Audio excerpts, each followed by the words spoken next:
intrigued again, taking you right back when you were telling the tale, Matt, of this is the history as I now know it, and sometimes you were dipping into that this is the official version. Mm-hmm. Were there times growing up where you were able or crossed the line and asked, and I wonder if so, what kind of response you would have got? And have you compared notes on that, growing up in different communities where the different official lines, as it were? Well, see, I would never have known to ask, right? Because I only got Mormon history from the Mormon perspective. And like I said, I went to school, and then in the middle of my school day, I left school, I walked across the street, and I went to Mormon school, and then I went back to my regular school for the rest of the day. And I went to church every week for 3 hours, and on Wednesday for an hour and a half.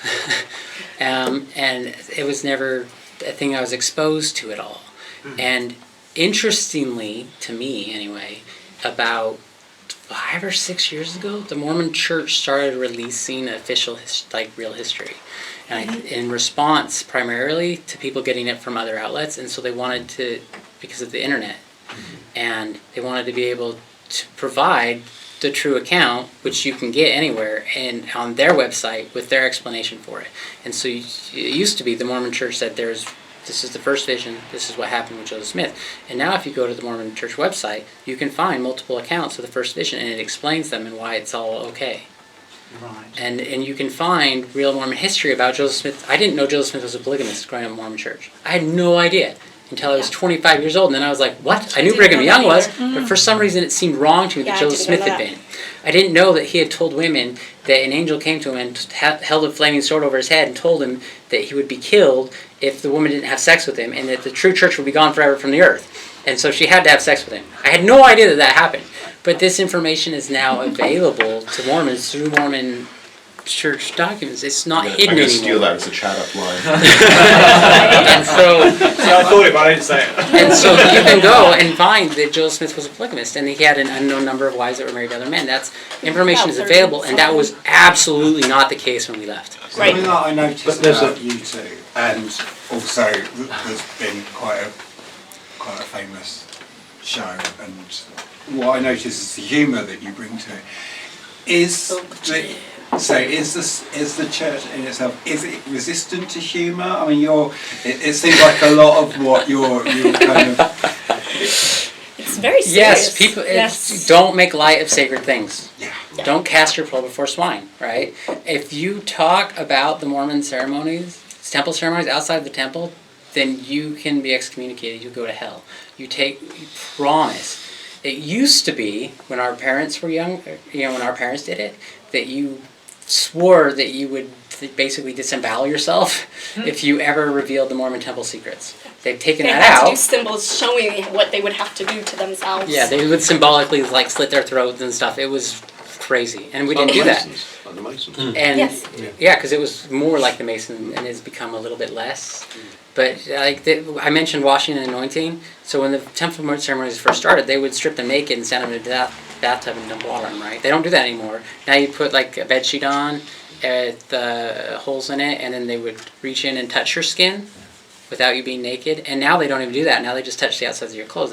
It's changed and become less creepy with time, right?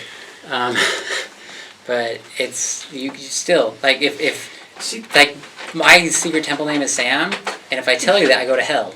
There's nothing around it, right? And so can I start? I mean, this question of polygamy, I read that. I mean, many of the early Mormons were very poor. Mm-hmm. You know, they weren't like the other settlers who could afford to have like oxen and carts.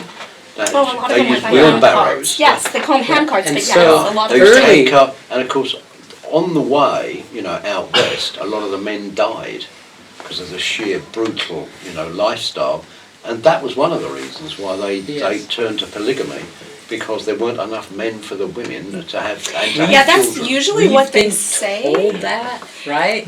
But if you look at the numbers, it doesn't quite work. Right. That's what I was taught as well. There were women that, so I mentioned Hiram Smith died with his brother Joseph in jail. His wives got picked up by Heber C. Kimball, a Mormon leader, and they became wives like 61 and 62 or something. Right? And so this is my great-great-grandma.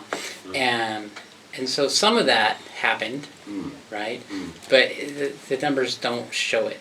so much. And most Mormons didn't practice polygamy. Joseph Brigham Young told you that you had to have 3 wives to get into heaven, out to the highest degree of heaven. That was the minimum, 3. And if you didn't have 3 wives, then God would take your wife away from you and give it to someone else that had more. Because it's the parable of the talents from the New Testament.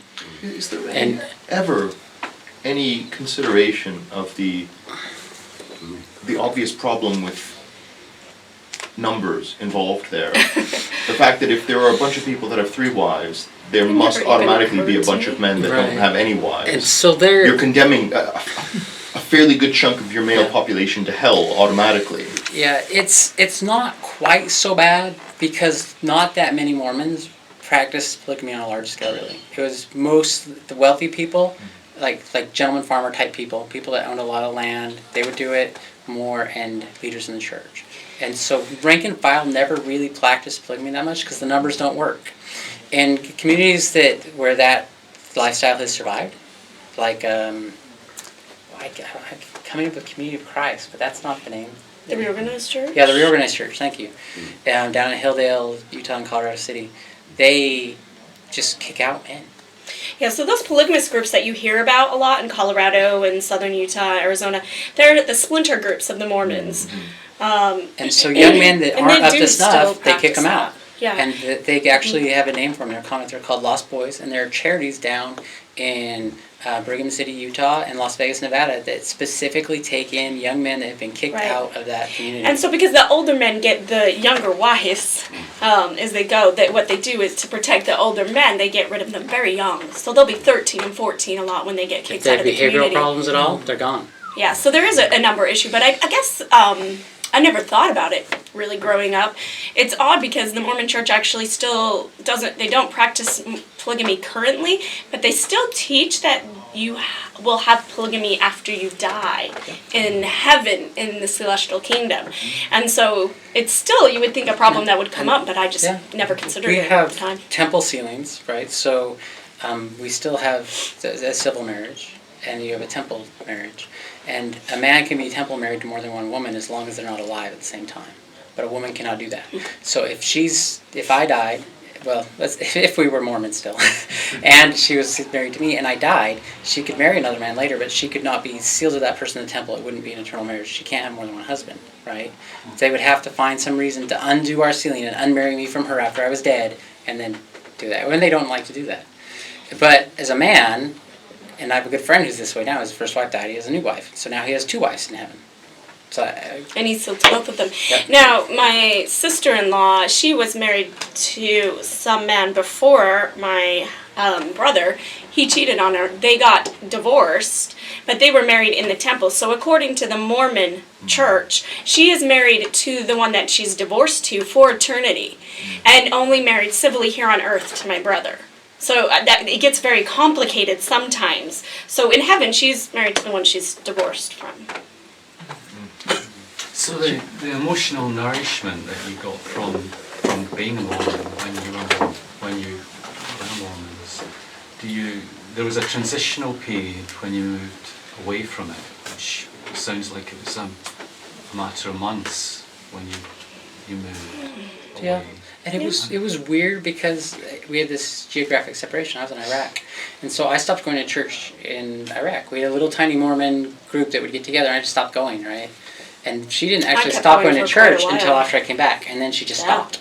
And so it was this weird transition, and everybody gets blamed, right? So my parents think it's her fault, that she's evil, and her parents think that it's my fault and I'm evil, and we've dragged each other out of, we're going to go to hell forever now, and it's all my fault, or it's all her fault, and it's odd. And how does the nourishment you got, how's that replaced then? How have you replaced that? Is it through, you're saying, just working through what's we never the truth, have, or? since we've left, had a community like that, right? And so Christy's had some good friends since then, but now we don't live near them, so We've moved so in much. a lot of ways we're still kind of adrift. That might be why we search out things like this. So is the ice thicker below your feet now, or as thick as it was, say, 2 or 3 years ago when you We do not have the support, and it can be an issue sometimes. We've had a lot of issues with our older daughter and mental health, and we just don't have that community and that support that we would have had or had then, and it can be a real issue. I could see, like, when I was pregnant with my children, I ended up on bed rest with both of them. I had preterm labor. Yeah. So I spent 5 months, I think, with our second child on bed rest, which was near impossible when you have a 3-year-old running around as well. And the Mormon Church brought us meals quite frequently, almost daily, about Monday through Friday. They would come in and take my child and take her for walks or play with her at a park or a playground sometimes because she would go stir crazy locked in the house with me. So all of these kinds of support were just being provided for free because we knew people and it was a community we picked, and they do a very good job of that in the Mormon Church, better than most churches.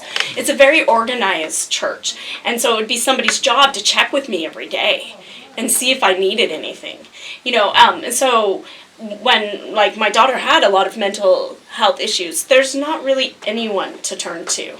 We have a few close friends, but our family is not receptive of that sort of thing. They don't like to hear it now that we're not in it. Their response is, well, if she wouldn't have mental issues if you went to church. Yeah. That's what my dad says in response back. And I'm like, thank you, Dad, that's very helpful. So it's an issue building all of that up, a reconstruction. So I would say that we do have less support overall in a community than we used to.